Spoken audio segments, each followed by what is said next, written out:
Wala sa akin. Guys, mayat na ako.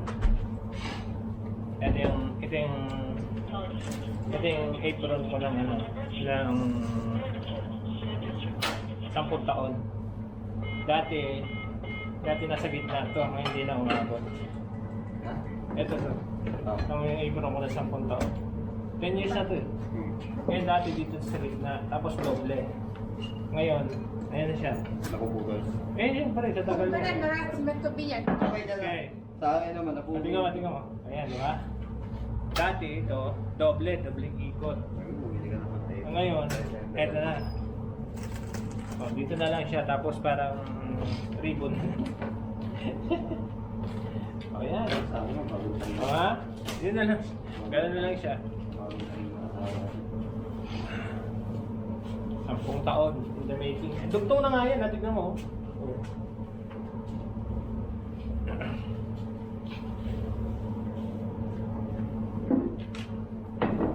Ito po yung ano namin dito. Usual routine. Usual na routine pa. Oh, di ba? Pagka inabot ka na ng ganun katagal, minsan hindi mo na, no? Mayan. Sana, Dami ka na eh. Dami ka na. pag inabot ka na ng ganun katagal sa trabaho, hindi mo na may iwasan yung mag-isip ka na ano ba, ng ibang pagkakitahan. Magdagdag na asawa. Ano ba? Ay ka ng pera. Pakita niya. Sa mukhang kinabukasan natin, pagkaganyan dating. Di ba?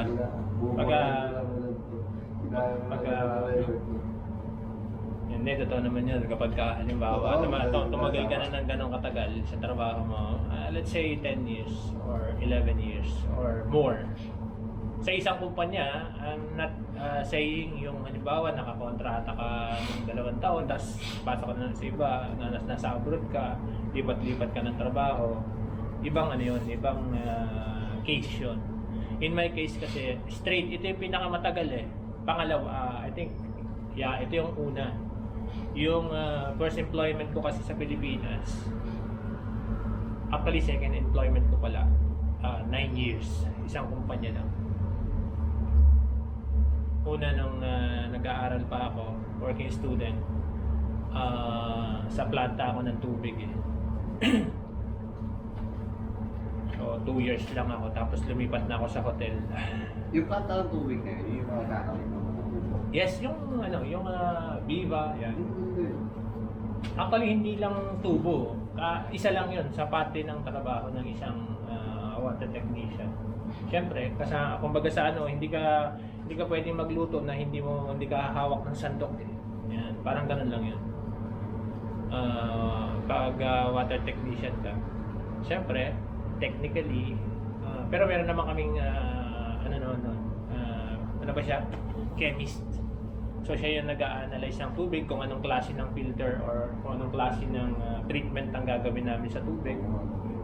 So may chemist kami. I-examine muna niya, di ba, pupunta siya sa isang lugar, i-examine muna niya yung quality ng tubig at saka yung source ng tubig. Kailangan niya munang i-analyze. Siyempre hindi naman kami chemist, mga technician kami. So yun, doon kami magbe-base kung anong klase ng treatment ang gagawin namin para sa tubig. Nako, kailangan ko nang magtrabaho. So yan, tapusin na natin to. Nakakaabala tong vlog sa trabaho. So yun lang naman. And then nag-start ako yung career ko sa food industry. Second year college na yata ako. Yeah, one year and 1 to 2 years yata sa Manila ako eh. Working student, tapos hindi nakayanan kasi biyahe-biyahe. Yun ang hindi ko nagustuhan. Hindi ako makapag-aral na maayos dahil pagka inabot ka ng overtime sa trabaho, kasi syempre bumabiyahe ka pa, hindi ka na maka-attend ng klase. Yung first period ko noon, sabit ako eh. Tres. Yung subject ko noon, naka-tres din ako. Nakatikim ako ng tres. Kasi yung first period ko, lagi ko absent. Pero pasado pa presyo. Oo, pasado pa yun. Ay, hindi. Kopasang awa yata ang tres eh. Oo, pasang awa. Oo, 75 yun eh. Nakatikim ako niyan. So, nawala yung scholarship ko sa school dahil nakatikim ako ng tres. Yung second semester sumabit na ako. Hindi na ako nakasama sa scholarship. Kasi kailangan diyan i-maintain mo yung yung grade mo. Siyempre, ganun katindi kapag working student ka.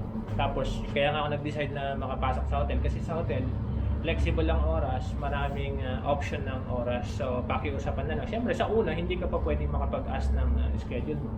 Pero marami namang mga considerate na management sa atin.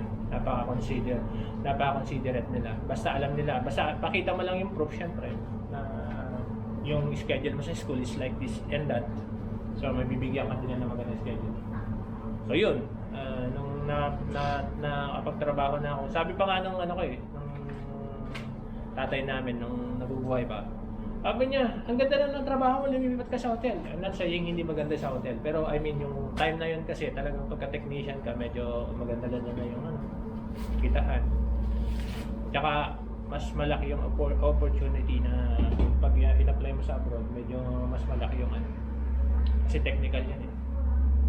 So, sabi ko naman, hindi na ako, siyempre, bawal mga tuwiran. Pag nangatwiran ka nun, meron kang bonus. So, sabi ko lang sa isip ko, yun lang kasi pinaka-katwiran ko, gusto ko makapagpatuloy sa pag-aaral. Kaya ako nag-transfer sa amin. Bumalik ako sa amin, Subic. Bumalik ako para makapagpatuloy doon, may tuloy ko yung pag-aaral. So yun, nag-apply ako. Shoutout nga pala sa mga tiga White Track dyan. Hindi mo matatanungin yung kasama mo sa shoot, sa video shoot ko, kamusta ang grades niya ng college? Ikaw naman? Na-maintain ko naman. Na-maintain mo? Yung tres. May importante pumasa, di ba? Di ba? Pasado yun. Na-maintain mo. Famous number din. Tres. Break. Mahirap talaga. Nyo, madali mag-aaral. Pero dapat talaga nag-aaral. Sipag, tama na. Sipag. So yun, nung nagtrabaho na ako sa hotel, Hindi ka maghihirap. ayun na, nakapagpatuloy ng pag-aaral. Diba? Pero siyempre pag working student ka, napakaraming napakaraming hadlang, napakaraming hindrance, obstacles. Marami pa, lahat sabihin mo na. Kasi yan yung hindi ka maintindihan ng supervisor mo, sasabihin mo, oh, busy pa tayo, alis ka na. Sir, meron pa akong klase. Meron pa nagtanong sa akin nun eh. Alala ko pa, sabi niya, bakit ka ba nagtatrabaho? Ay sabi niya, bakit ka nag-aaral? Para sa magkaroon ng trabaho. Oo, may trabaho ka na ngayon, ba't nag-aaral ka pa? Alam mo yung mga ganong mentality? Dilos mo? Oo, totoo yun, natatandaan ko yun eh. Big challenge sa akin yun noon eh. Ano pa naman siya, F&B director. Sorry naman, pero siyempre kanya-kanyang principle lang yan. Kanya-kanyang principle lang yan. Sabi niya sa akin nun, oh, may trabaho ka na. Ano na yata ako nun? Captain Waiter na yata ako. May trabaho ka naman, ang ganda na ng mo. Kumikita ko, ang ganda naman ang kita mo. Noon dahil siyempre sa pagkabinata ka, maganda na yung kita gano'n. Pero siyempre, magpapamilya ka. Sabi siguro sa akin ng kasama ko, daldal ka ng daldal dyan eh. Kanina pa ako tumitira dito. Problema yan. So, yun. Ay, nga. Ala. Tapos na ka agad eh.